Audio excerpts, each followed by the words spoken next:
Good morning, everybody. Have such a special broadcast today. We're so thrilled to have as our guest Marilyn Chinitz, one of the top, and I can say that with confidence, one of the top matrimonial lawyers in this country, who Trevor and I happened to meet about it. I don't want to say, I think it might be a decade ago or so. Yes. And we met at a wonderful women's group meeting where I remember we were so impressed how Marilyn made such a point of telling people to be smart, know what was going on in their lives financially, whether they were the most happily married person or they were not, or whatever their status was. And I took so much out of that, so much information. And then Trevor spoke about how important it is to, when you're going through separation, divorce, to touch base with a very qualified therapist and have that whole collaborative approach. And the synergy between the two of you is so great that it made such an impression on us. We've done a lot since then. And here we are, almost a decade later. All those things hold true. But now we are in the umbrella of something amazingly crazy affecting all these issues, even then some. So we're thrilled to have you today to talk to us about how the pandemic is affecting issues of marriage, separation, divorce, custody, etc. I'm so pleased to be here. And I love talking to both of you, going back a decade and each year thereafter. And I'm looking forward to lots of years ahead where we can talk about things and things actually get better, like we have a cure and a vaccine for the COVID. That would be really nice. So Marilyn, you've been seeing some really interesting cases, I can only imagine right now. And certainly with COVID, custody, et cetera, divorce has gotten even more, complicated, interesting. What would you call it? What are you seeing? I think it's gotten very unusual and peculiar and challenging for a lot of reasons, particularly because the courts have been closed. So if it's a new matter and you wanted to start a divorce, you couldn't until recently. So pending actions still had judges assigned and those judges were available, but only dealing primarily with essential matters, such as orders of protection, exclusive occupancy, domestic violence.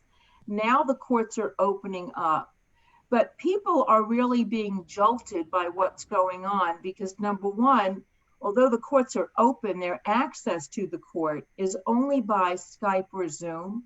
It means you have to have a computer. That means that you need to be technically savvy to be able to have access to that.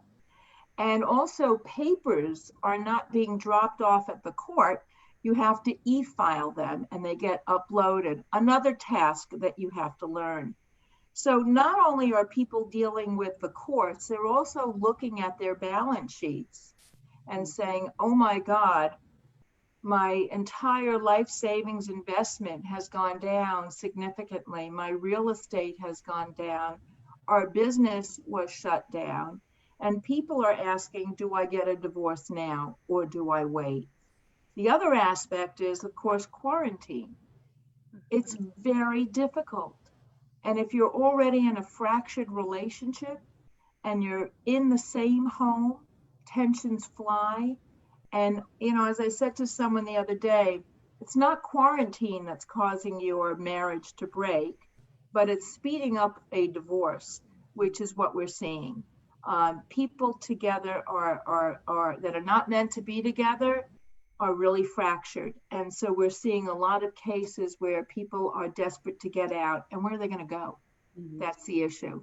So your children are being affected, young children. They don't understand why am I sanitizing my hands 20 times a day? Why can't I call my friend and go over for a play date? Why can't I go outside? Why do I have to wear a mask? So they're facing a lot of anxiety. Mm-hmm. Everything is kind of topsy-turvy at the moment. It is a tough time. I just thought of it while we were talking. Do we serve people via Marshall anymore if you're going to? That's a very good question. Right. So excellent question. And the answer is yes, because it requires personal service. Mm. So we still have, we have the necessity of serving personally. And so in Connecticut, you have to have a sheriff. Mm-hmm. In New York, you need a process server. And so they are still working, and they are still required to process the service personally, because it's due process. Everybody's entitled to know that there's an action being brought against them. So one of the things that I've seen, I've got literally something of all of it. I've got one client. I lost you. Can you hear me okay? Now I can, yes, I'm sorry. I was saying I've got one client that I thought was going to go into a divorce situation. They end up together during quarantine because nobody could move out, and they're having conversations they never had before. So they're in a better place. I think that's amazing, and I think it's unusual. Yes. And sometimes people actually need the opportunity to communicate. We lead very fast lives. The silver lining for me is I'm having dinner with my adult children. Yes. I haven't had dinner with them for 20 years. Yes.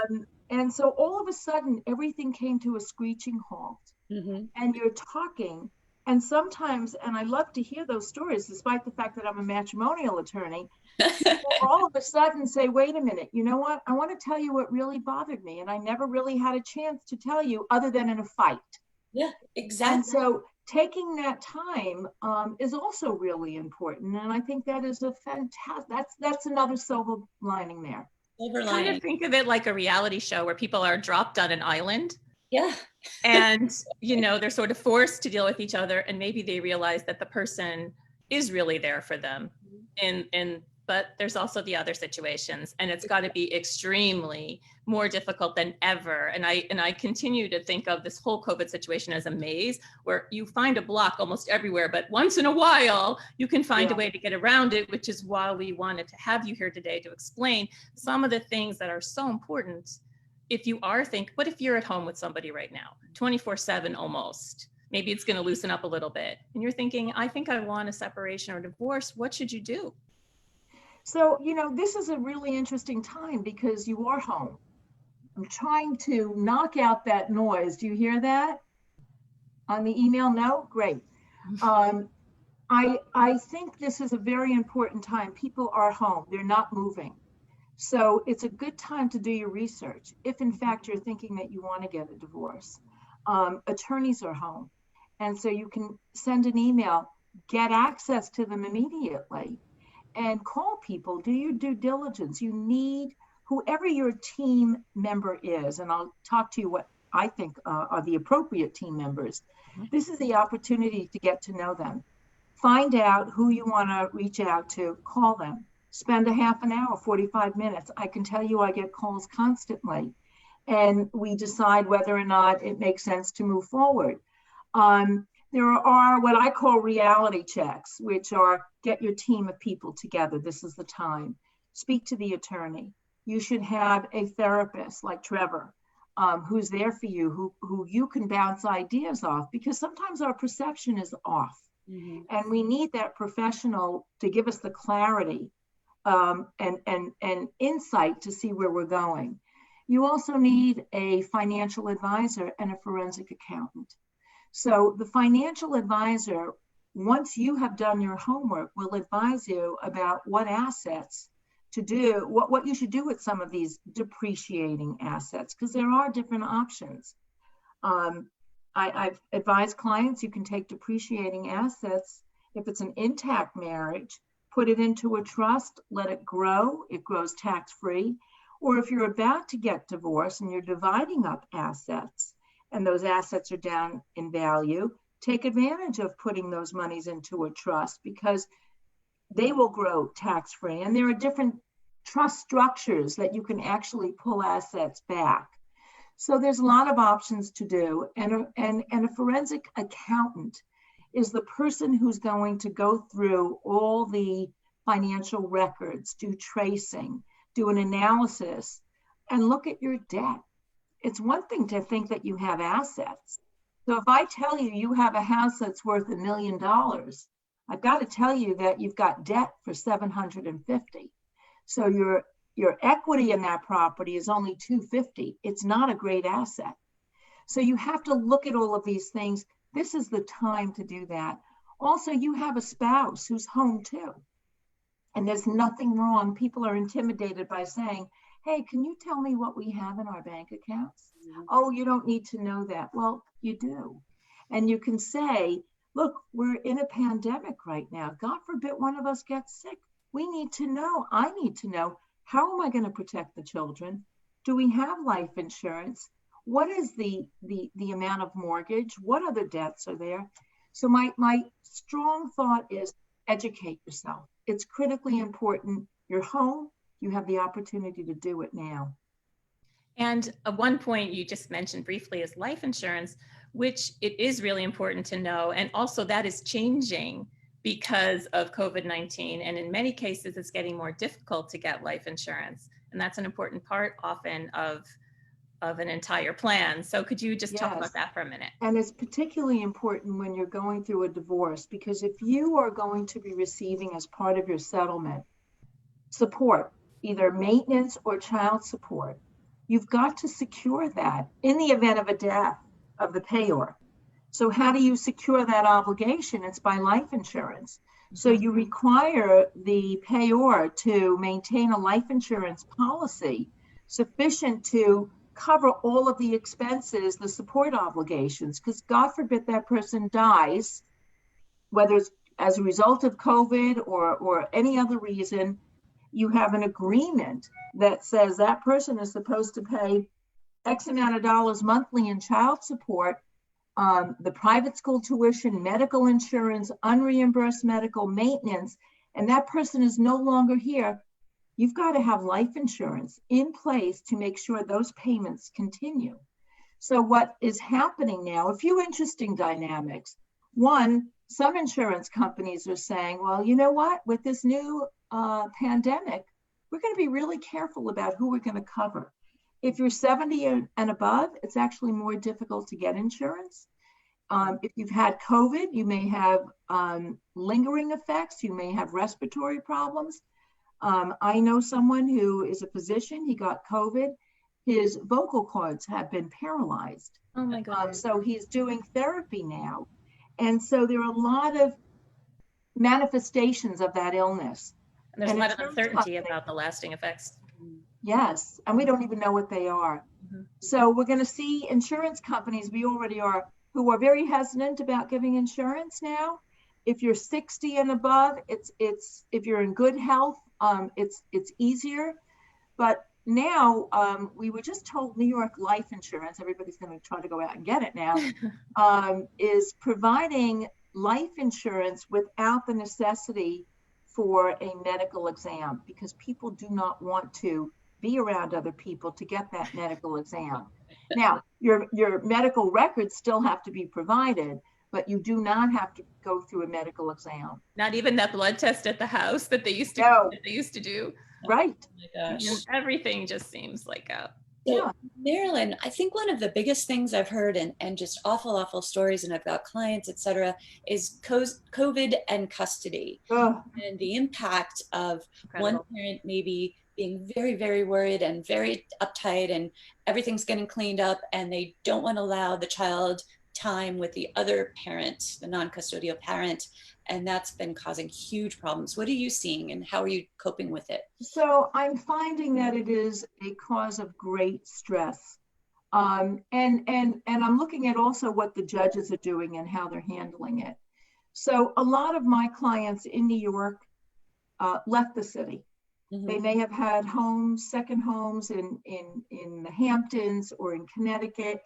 And so they're in the middle of a divorce and they want the children out of the city.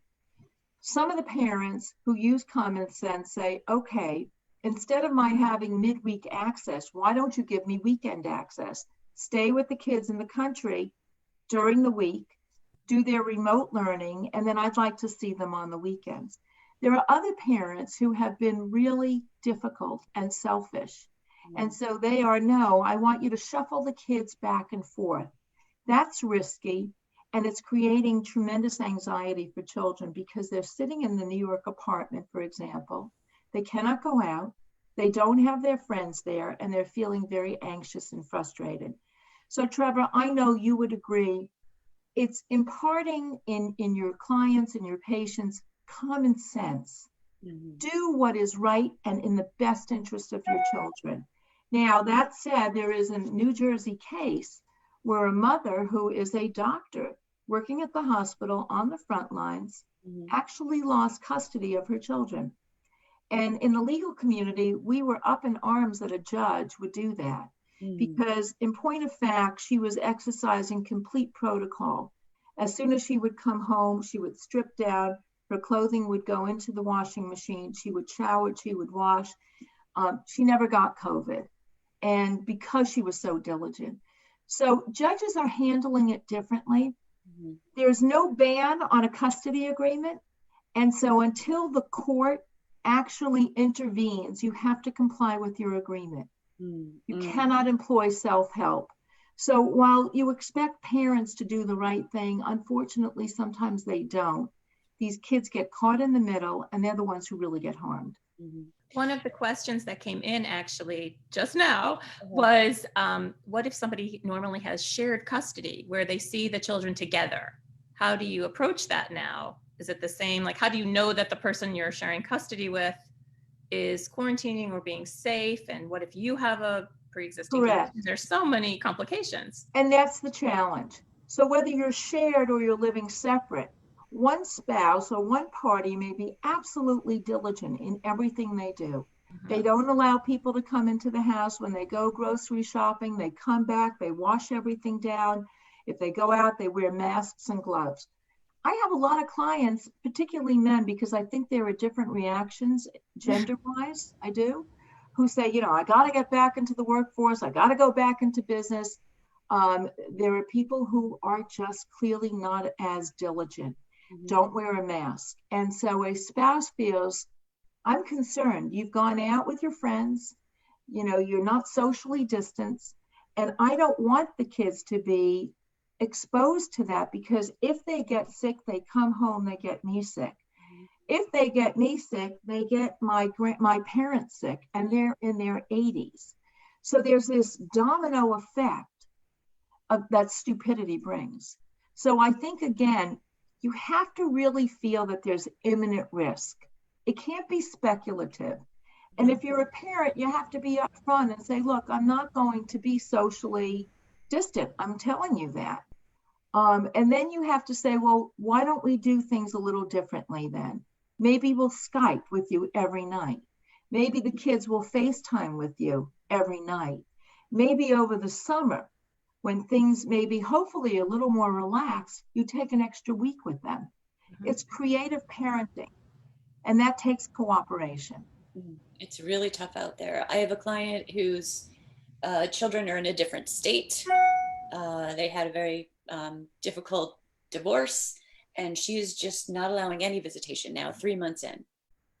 It's devastating. I have the same thing, and I represent an NFL player. He lives in Atlanta. He has a custody agreement where for the month he gets to see his daughter.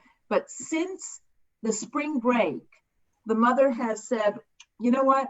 Atlanta is not the place that I'm going to let my daughter go. And so he has not seen his daughter. We now have to go to court to enforce the order because she's not going to permit the month-long access. In point of fact, he's been very socially conscious, careful. His daughter cries every single night that she wants to be with him. That's heart-wrenching. Yes. And it's wrong. And you're not the judge. So now we'll get the judge to opine and take the appropriate measures. And maybe parents, if they do that, are motivated not by just protecting the children, but maybe there's a little malice and alienation. And when that comes on a repetitive basis, you may make an application to change custody. And that's the consequence of what you do when you withhold access of a child. Now, are some states more aware of alienation or making more decisions based on it? Because it's relatively new. I mean, it's been going on forever, but it's a sort of a new in the legal system. I'm curious about that. It is, and it's really difficult. It's a difficult concept to prove, although there are really stunning cases of alienation. But it's not a question of he said versus she said.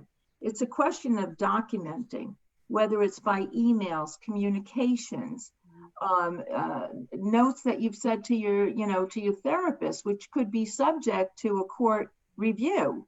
Because if a person is telling their therapist, I hate him, I don't want him to see the kids, this is my way of revenge, that communication is not sacred. And it can be subject to a HIPAA being executed, and then a therapist or a physician coming in to testify. But you can't just rely on a he said, she said on an alienation case. You really need very strong evidence of it. An interesting thing. And thankfully it's changing, and thankfully judges are much better, more aware of it just in the past 5 to 10 years. They are, and they're receptive to it. Of all the things, to me, and most evil thing you can do to any human is to alienate from the other parent. It has a lifetime effect. It does. Not only in the relationship that child has with the parent, but in relationships that child who becomes an adult has with other people. Mm-hmm. And there are statistics that show that fractured relationship makes adults not trust other adults in their lives. And it has a domino effect that's just devastating. Sometimes you wish that you can film what parents do, mm-hmm. and then, show it to them. Yeah. Because you can see a child crying, you can see a child getting withdrawn, getting dark, mm-hmm. Doing drugs, cutting themselves. What parent wouldn't respond to that? Mm-hmm. Do you have to wait all those years for that to happen? Shame on you. Yeah. Do we forget the influence that we have over our children and our children's lives, whether we do intentionally or not? That's correct. Cannot be forgotten in so many ways. It's so impactful. It really is. Yeah, it's been this entire experience of COVID and being in our homes can be both positive, the silver linings, where we're seeing each other and spending time with our adult children, speaking, maybe having conversations we haven't had, which I've seen in a couple of clients that are better shape than they were before. And then of course I've got a couple of clients who are like, we're done. This is so bad.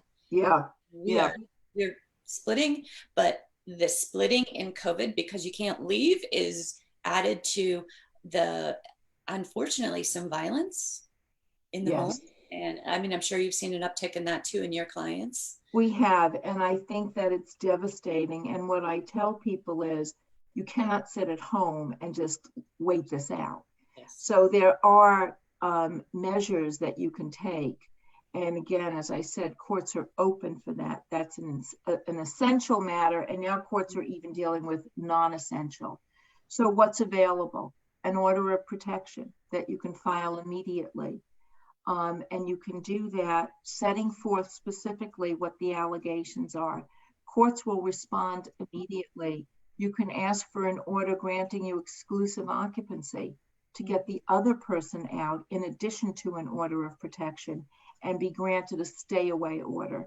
So there are things, no one should suffer, no one should sit and think, oh my God, I have no escape. There are a lot of different resources, and lawyers who are doing pro bono like myself, filing applications for orders of protection, exclusive occupancy, stay away. They're available, the courts are available. I know that there have been a lot of cases where people feel trapped, they feel that there's no out, and there are a lot of people that will help you. So I think you just need to get those resources. And there's actually several from the domestic violence centers and hotlines. There's a lot of creative ways, even if you're at home, to send messages and get help. So that's correct. I posted some of that before, and I will again after this, because that's huge. And it covers all spectrums of ages. Absolutely. There's a lot of elder abuse that's going on. And their voices are so quiet, sadly. Is that because sometimes the people that they trust, their caregiver, their relative, can be the abuser. So if you are in that situation, there's no lock on your door. Go out, tell a neighbor, make a phone call, and you will get the help. The help that is important, so that you don't have to go back into that dangerous situation. So there are wonderful organizations, and I know, Jill, you are a tremendous advocate in working with a lot of the family justice centers throughout Connecticut, and those resources are invaluable to help people. Yes, and they're all over. So they are all there's over. Lots to say about that. And also, and again, this comes back to this. There's so much delay in the process, right? I have a friend who expected to be divorced by March. She said now she's not going to be divorced through October.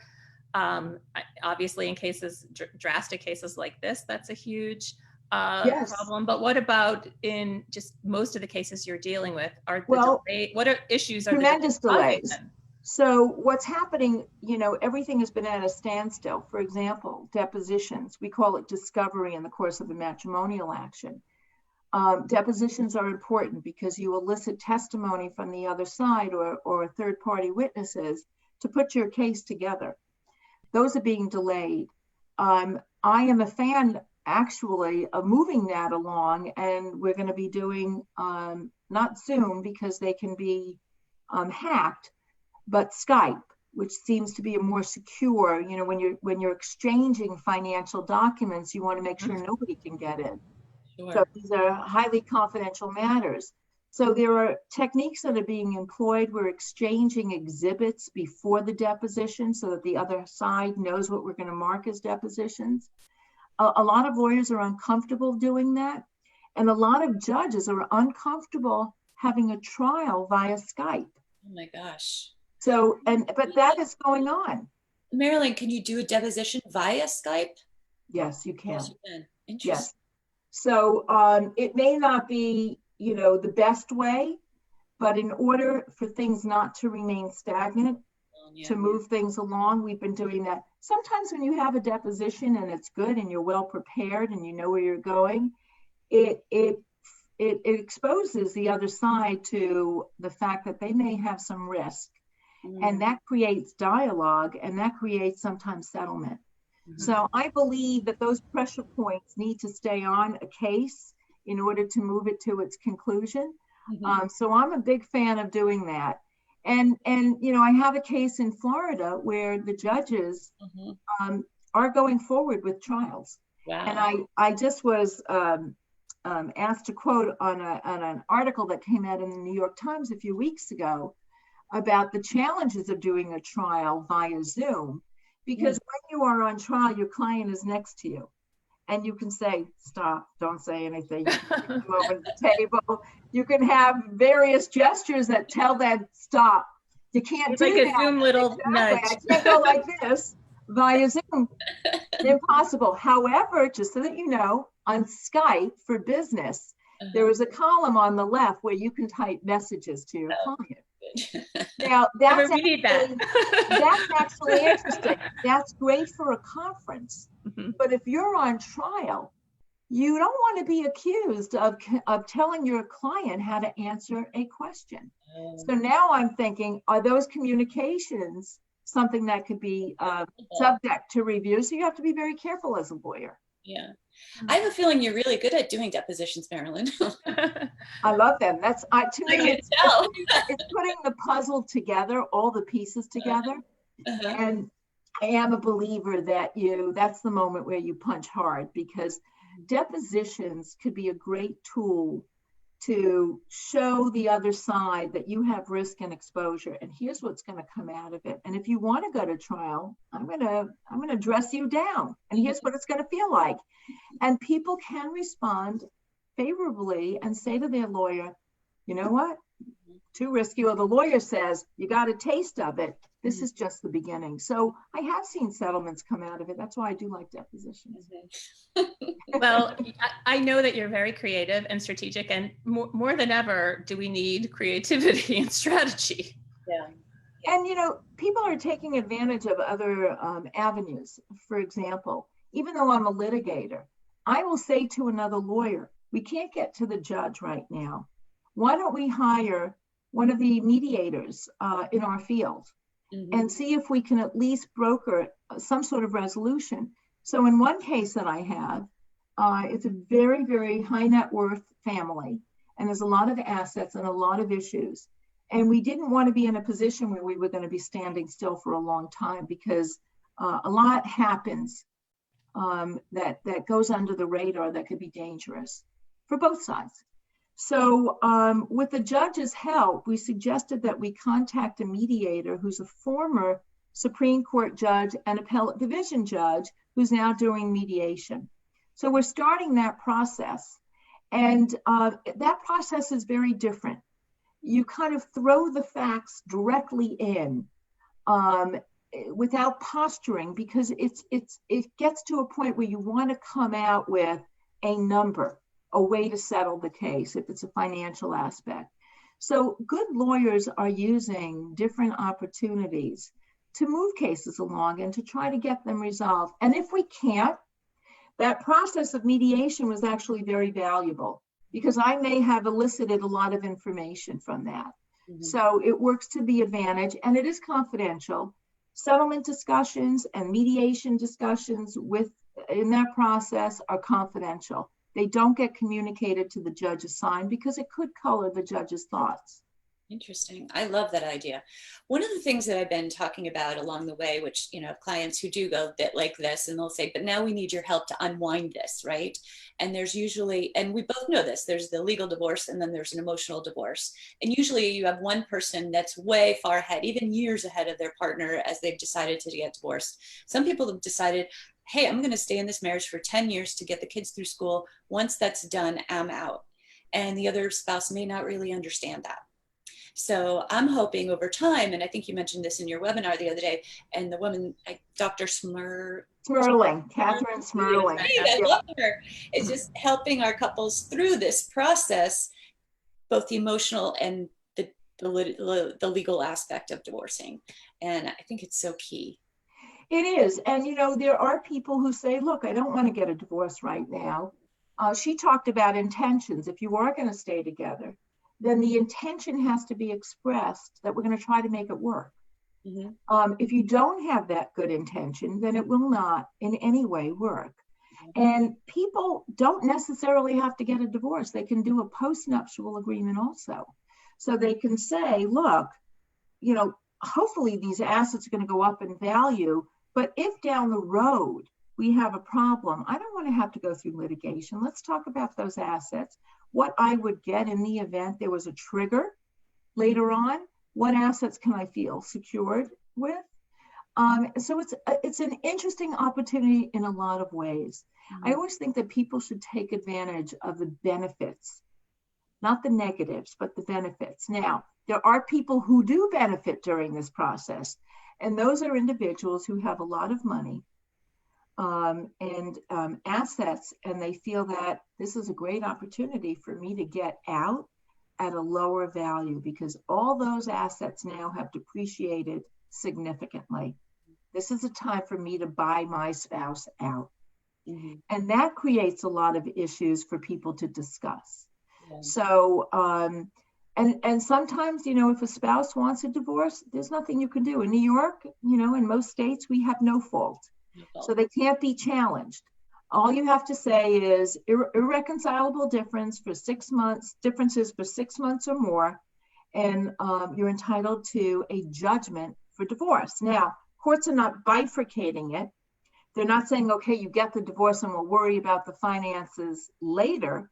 They're saying we'll agree to everything, or we'll try everything in its totality. But if somebody wants a divorce, you can't stop them. When it was a fault state, New York was a fault state, you have to prove grounds for divorce: sexual abandonment, physical abandonment, cruel and inhuman treatment. And there were spouses who didn't get divorced because they weren't able to prove grounds. It's different. It's a different platform now. Well, one of the things that both Jill and I were talking about after listening to your webinar, it was so interesting, thank you. Thank you. Was this strategy of, okay, well, I've been thinking about maybe getting divorced. I'm the one with the greater amount of assets. Those are down right now. So it is a good time, as you're saying, asset-wise, to start this unwind process. And both Jill and I were talking about that later on, going, wow, it didn't occur to me, but yes, I guess. Yeah. And there are a lot of interesting things that are going on too. I think I mentioned in that webinar something that a lot of people keyed in on. If people have a lack of liquidity, and you have your retirement accounts. Right now, under the CARES Act, you can actually access your retirement account up to $100,000 if you're 59 and younger, without penalty. There's a 10%, right? The 10%. That's actually so important for so many people. Yes. Say that one more time, because I think that's huge, no matter what your situation. And now the other interesting thing is, when you take out, even if you take out $100,000 out of your retirement, you're not taxed, you don't have the penalty. But what they are allowing now is the taxes that you owe on that withdrawal can be spread out over 3 years. So that's also different under this CARES Act as a result of COVID. So there are things that people can do. There are various businesses where you try to take advantage of the federal government's programs to allow you to pay your employees to keep your business afloat. Some are opting not to do that. And a spouse during a divorce can say, that was a dissipation of a marital asset. You had the opportunity to get funding. You chose not to, so that asset is no longer available to me in a distribution. Therefore, I should get 80% or 100% of another asset. Marilyn, someone is just asking, can you access that over 59 without a penalty? No, well, you can access your money, when you're older, and you don't have a penalty because you're entitled to access your money. You will pay above 59. You will pay taxes on that withdrawal, but it's not an early withdrawal. It's an appropriate withdrawal. The regular tax. Right, but you can do it under 59 now? Yes, that's an early withdrawal. So you're taking it out before you're supposed to be taking it out. That's why you have a penalty for that withdrawal. But I think one of the things that you just mentioned is so interesting is the postnuptial agreement. If you are going to get divorced, or I'm sorry, if you've decided not to because of assets are where they're at today, you could set up this it's a separation agreement in a way with a postnup saying, we are apart, but we're not going to do this because we're in such a mess here financially. Maybe go forward. Am I getting it right? Well, actually, the answer is that a separation agreement is very different than a postnuptial agreement. A postnuptial agreement is really meant for an agreement during the marriage. Separation agreement is an agreement when you separate.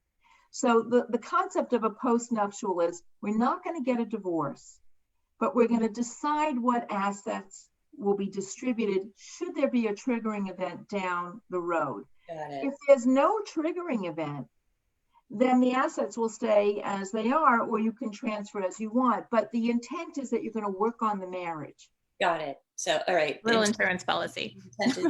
Exactly. That's right. So before we wind up, we can't even get to all the questions that we've gotten. I know, Trevor, you had some. I think we've covered a lot of them. Were like, what's changed since COVID, the custody issues, that kind of stuff, are all sort of part of the questions I got. We did have one kind of funny one. Yeah, tell me. I love funny. which is related to the sort of the concept of the three people. Trevor, if you want to bring that one. So I have a client who's in a throuple. Okay. And there's talk of a commitment ceremony of some kind, and I have no idea. Is that legal? Did two of them have to get married and the third? I had nothing. What happens when three people break up? Yeah, but they're very really more. That was our question. Each other, and they live together, and yeah.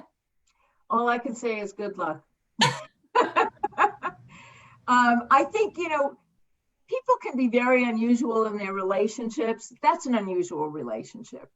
I have a feeling it's getting a little bit more common, believe it or not, in this next generation. These are millennial sort of ages, maybe Gen Xers, like late 30s. And what are the roles that each person plays? Well, there's that's our next show. They all work, and it's not like a guy with two wives, because the two wives are together too. The two women are also partners as well, so they're all with each other. and they feel very equal, and no kids involved though at this point. And also their relationships don't have a legal contract or status. Not right now, but they're talking about it, and they're talking about commitment type of ceremony. But it's like, I don't even. And I think if they do have a commitment type ceremony, and they write out a list of what their commitments are, that's great within their circle of love. Mm-hmm. It does not translate for a court. Okay. We still view marriage as, as an institution. It doesn't have to be a man and a woman, as we know, but we haven't expanded it to 3 or 4. Okay. I don't know when that will happen. I'm just so glad that everybody can get married. Me too. That will be a new challenge, and I'm sure we'll come up with a whole bunch of new rules on that. But it's all really interesting, and I think the most important thing people need to know is they need to be mentally and physically healthy. Mm-hmm. That's the most critical. I think resilience now to yes, these things. But I think you make good decisions in your life when you are healthy, mm-hmm. mentally and physically. Those are the right decisions. Get good counsel, get a good therapist, get your good advisors, your team, and listen to them, I think, because there's a lot to learn. I learn every day, and I'm proud of it. And I love, talking to experts, because I may not have thought of something. And so when you expand that horizon, you become more educated. You could better advise people. That's why we love talking to you.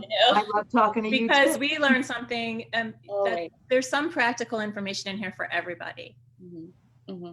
Well, one of the things too is I really want to kind of go back around to the silver linings of this, and a few of my couples are doing so much better because they have the time to be together, because they're having these very open and vulnerable conversations.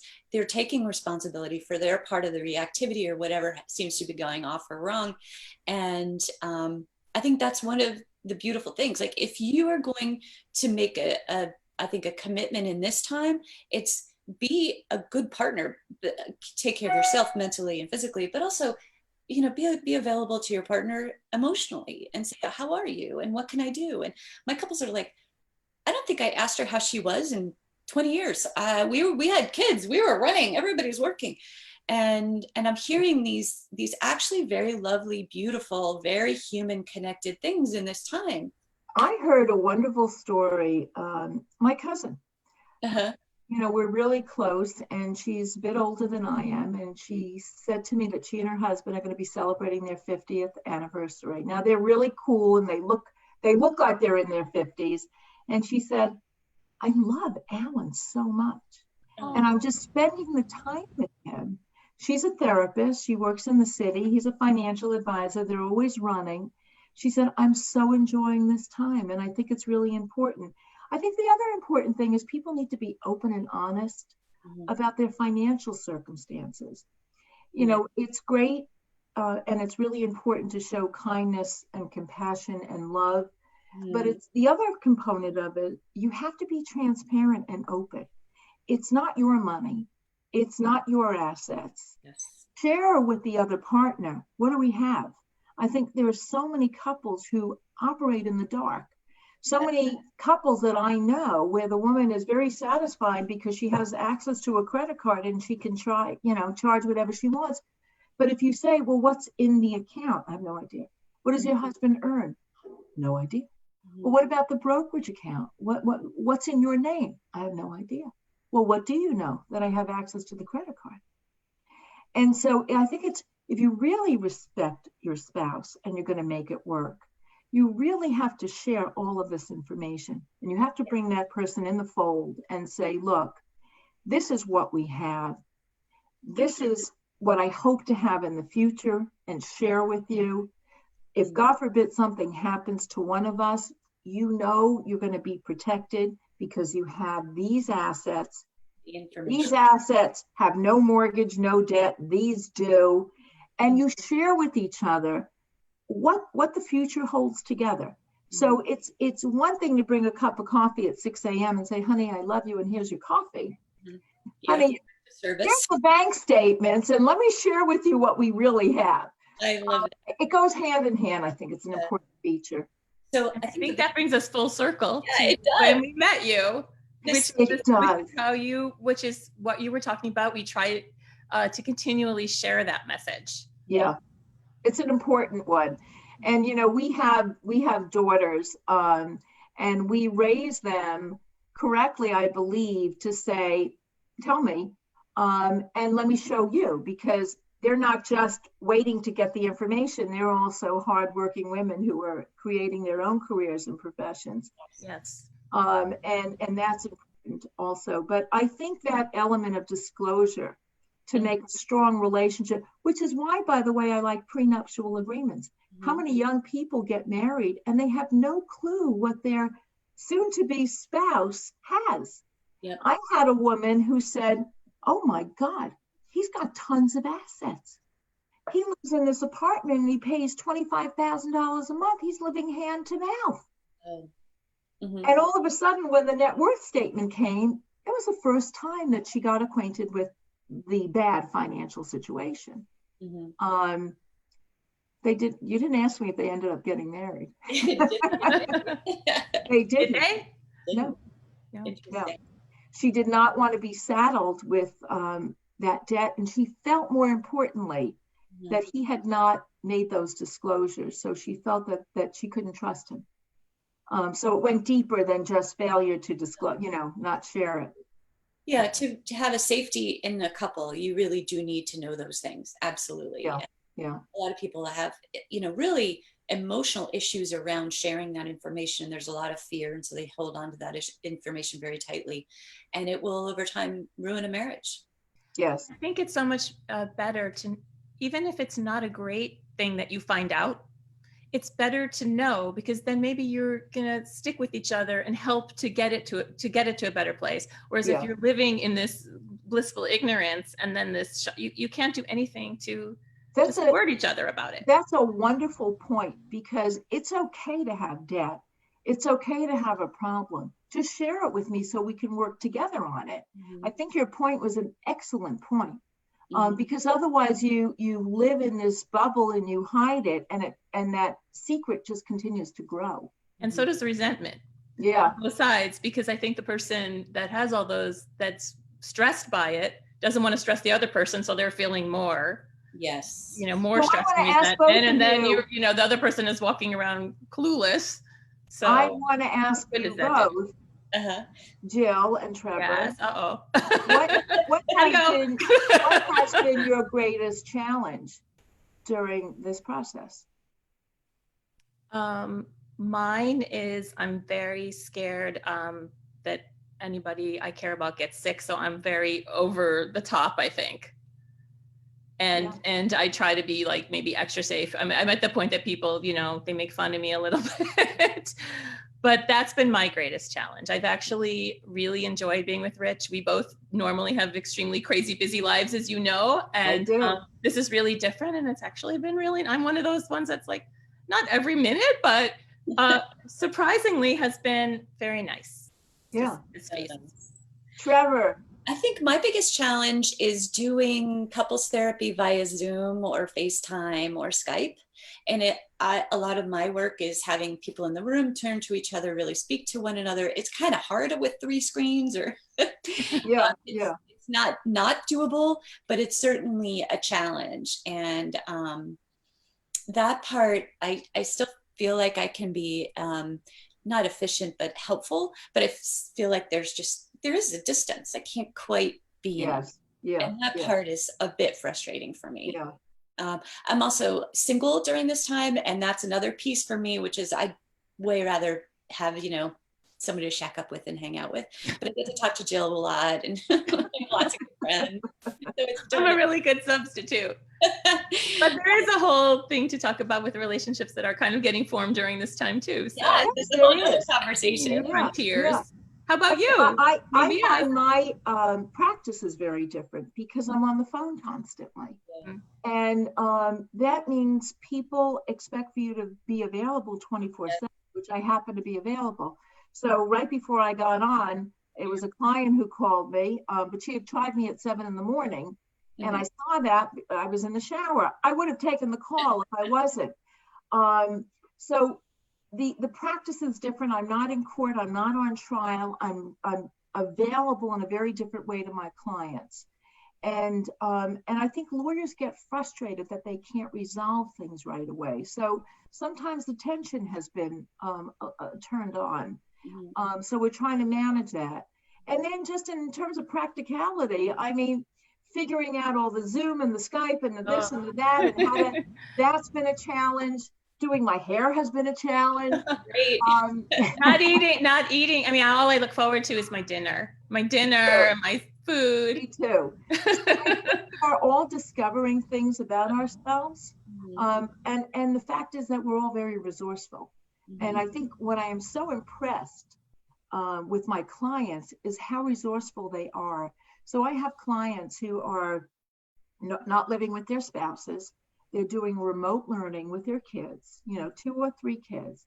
They are doing the laundry, the cooking, the cleaning, the food shopping without any help whatsoever. And they're alone. And they are finding such a sense of enjoyment and accomplishment that I love seeing that. It's really allowing them to evolve. And they're saying, wow, this was a challenge. And my kids are happy and they're healthy and they're doing well.